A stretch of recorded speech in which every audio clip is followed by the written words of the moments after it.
thought it would be appropriate to share with you the story of my belief system and how I've come more than a full circle,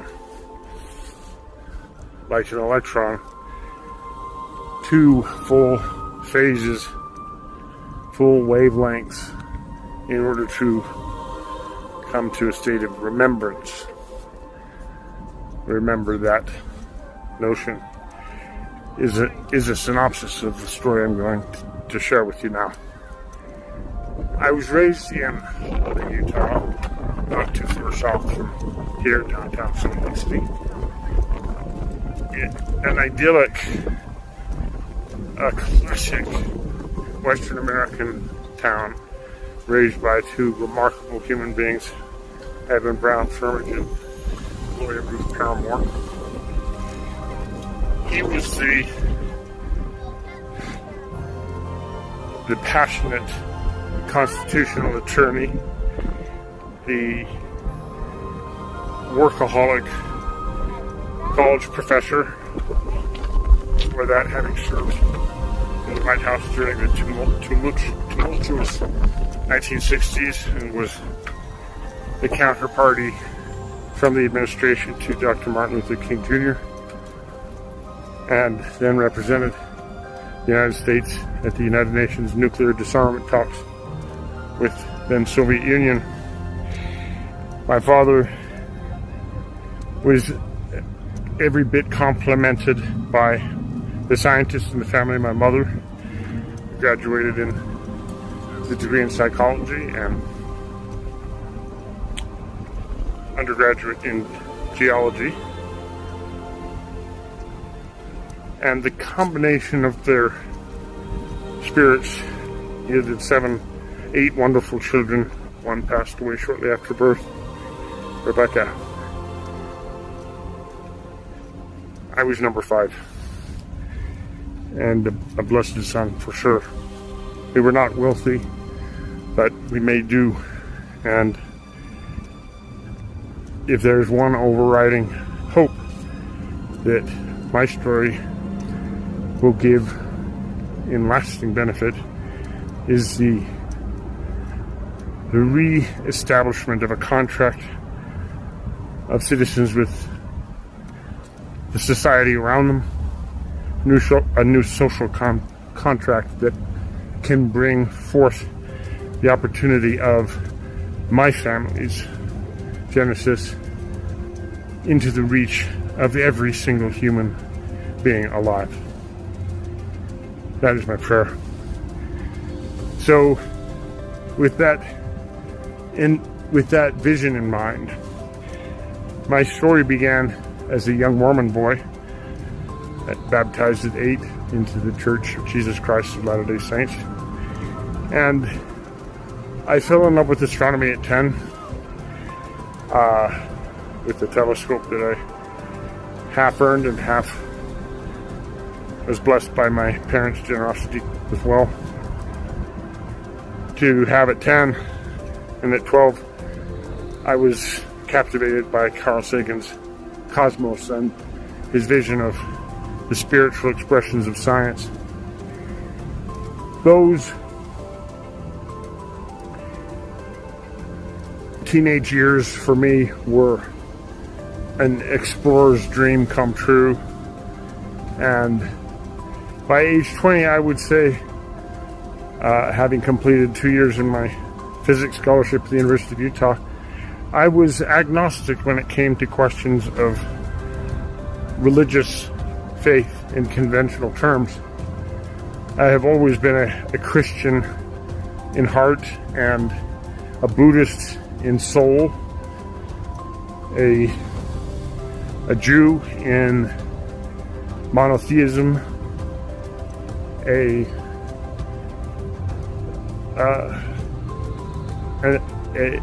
Muslim in all things the sanctity of science and the notion of repeating visits by prophets, young and old. whose footsteps I'm honored to walk within. The two great transformations of my ontology since my early 20s were my encounter with a being in my bedroom in early November of 1997. Much has been written about that experience. And the truth be told, the form and the being that I met, I perceived to be Jesus Christ. Looked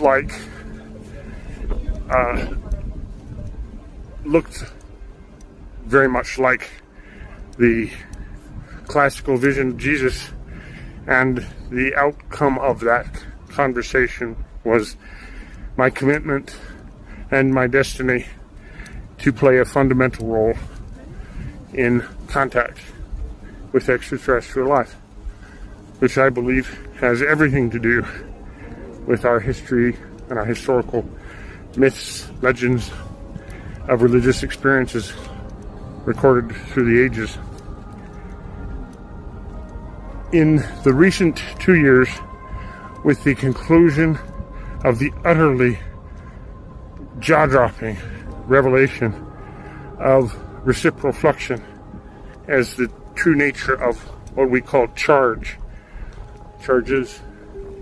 in constellation, that revelatory insight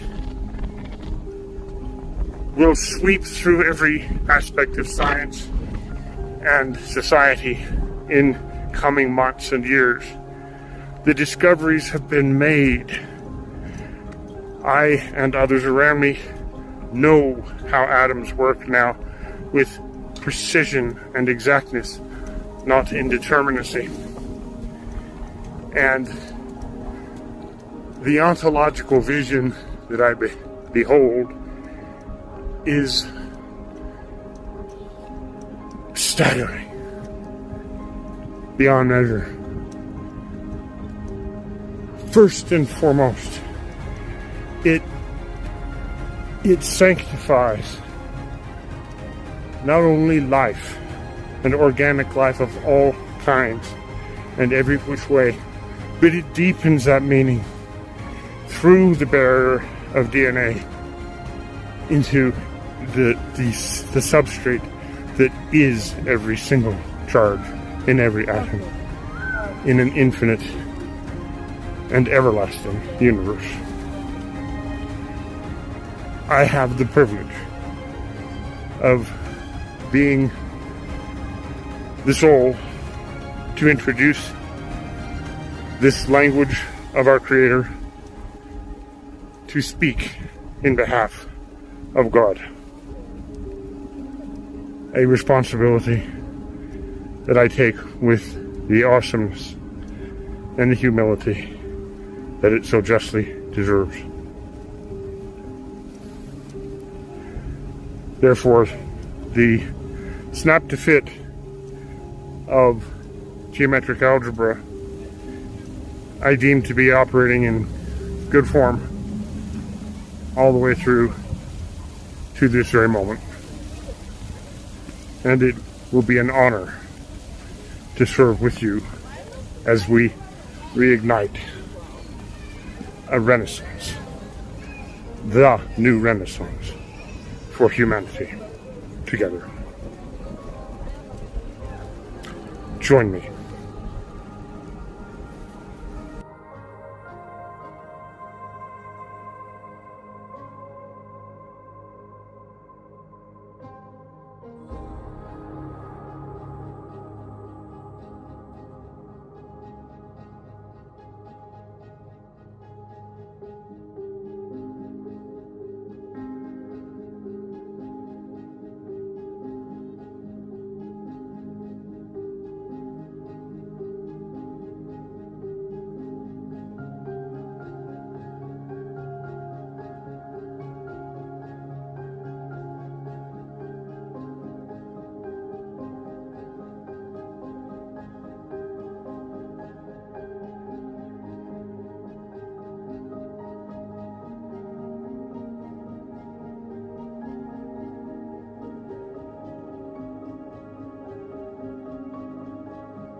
as we begin this infinite and eternal journey, taking my observatory to parts very distant in our cosmic terms, and very minute inside the atom, inside of the shape of memories and sensations themselves. As we explore consciousness together, I want to start with the meaning of reciprocal induction in an intuitive sense, so you can really grasp its significance. You can think of it in terms of the field lines that you studied or didn't in high school, and if you went to college, learn more about the magnetic fields and the electric fields geometries. Well, the central insight is that the magnetic field lines are the optical inversion, inside out, if you will, of the electric field lines, and vice versa. Thus you have the proton being the universal introfluxor, the introversion of visible sensations into their geometric core, their senson, the sensation of the proton structure, of what it sees outside. And then the proton extrafluxes through its inversion, its reflection in the electron. That basic insight starts an incredible cascade of ideas in the mind of any scientist who, like I do, has grappled with the mysteries and the mysticism of electromagnetic forces his whole life. This is such a breathtaking insight, particularly as we begin to unpack its many, many layers of meaning and project those layers of meaning also outward in both our imaginative voyage ahead. We begin with this first episode of Kairos, and as we proceed with that magnificent camera and take a peek into all of nature's most sacred spots. And we will do so gently and always with honor and respect for one thing that becomes abundantly clear, is that what we're doing is investigating and talking about God. And how can anybody doubt that all of us are his children? With that, let us begin.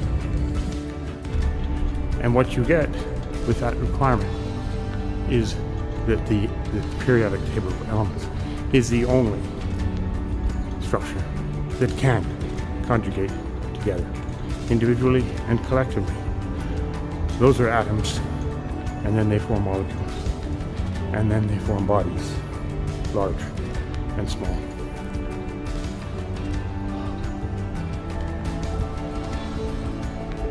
The ripples that scientists like myself goes through in just thinking about clarity of those words evokes music, it evokes dance, it evokes all the sounds of resonance, because it is in resonance that we see everything manifest.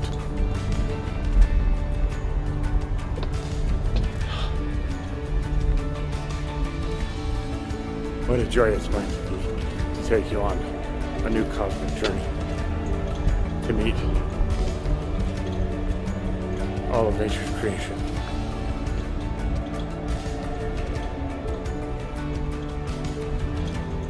Holy One is off to wise, and loving good struggle. I'll see you there and here.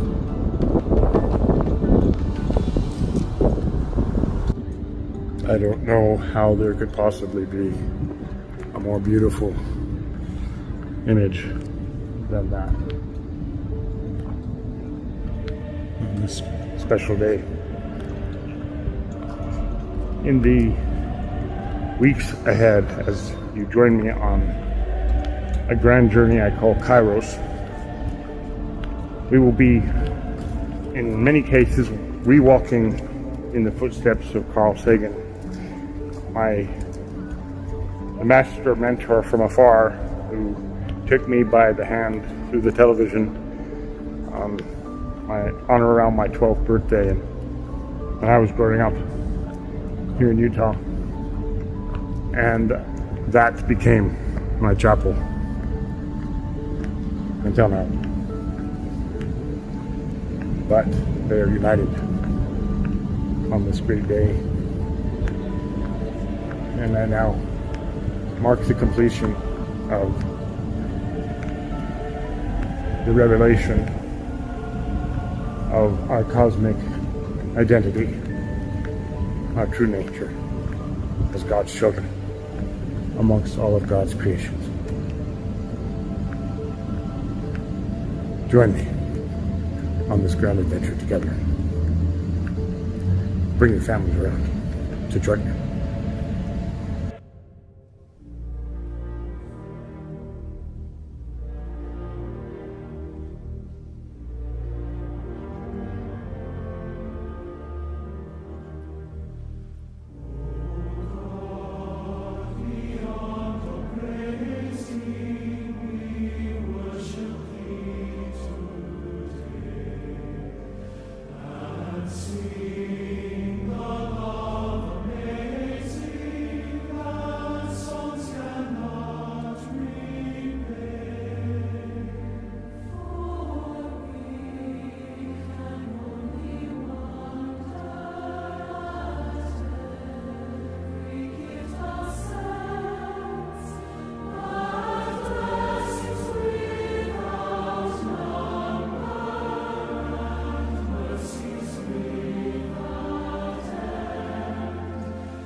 I am that I am.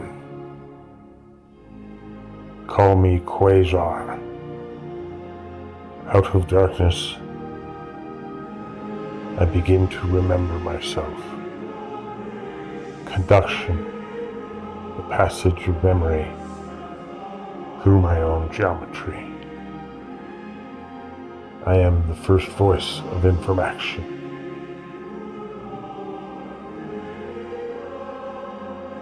I become the stream of stars.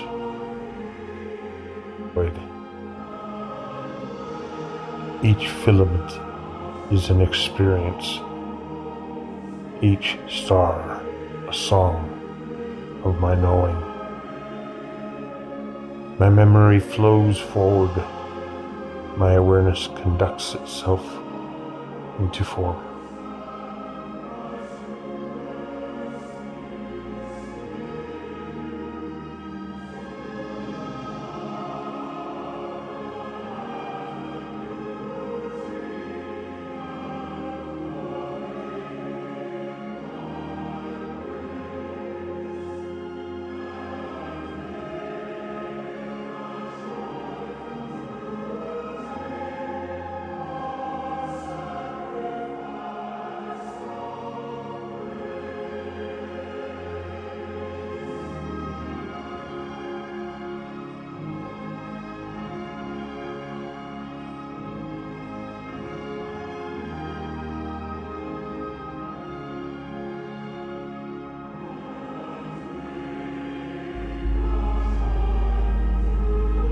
The geometry of return is written in my turning.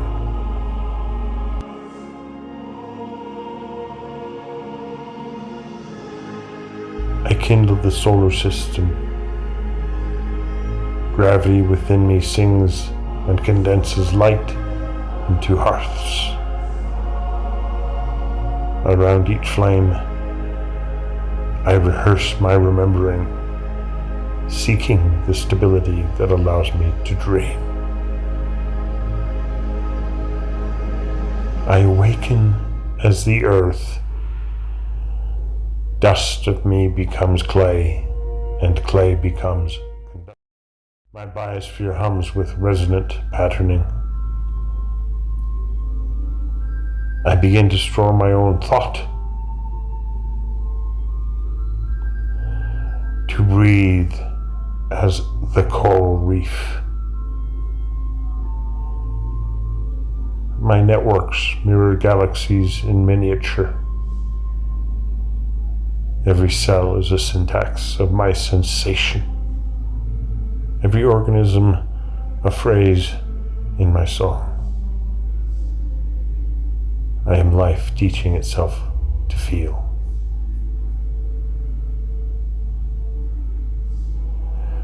And I blossom in the Garden of Eden. Intelligence within me ripens into reflection. The fruit is not forbidden, but hidden as memory becoming aware of itself. The garden is my body, and my body is cosmos remembering its origin through us. I gather the human family. Speech becomes my bridge between.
Kairos, from atom to God.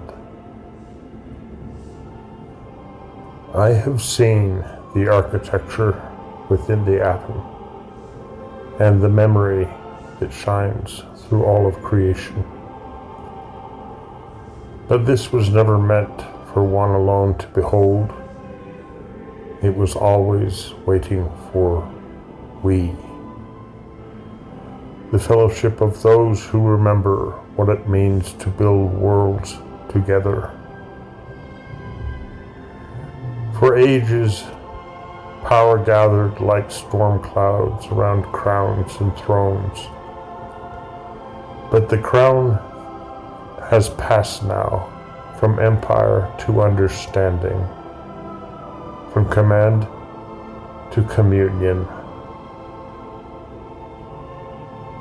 We are the inheritors of Rome's lesson, that knowledge without conscience consumes, but knowledge with love creates. This is the birth of the Republic of Knowledge,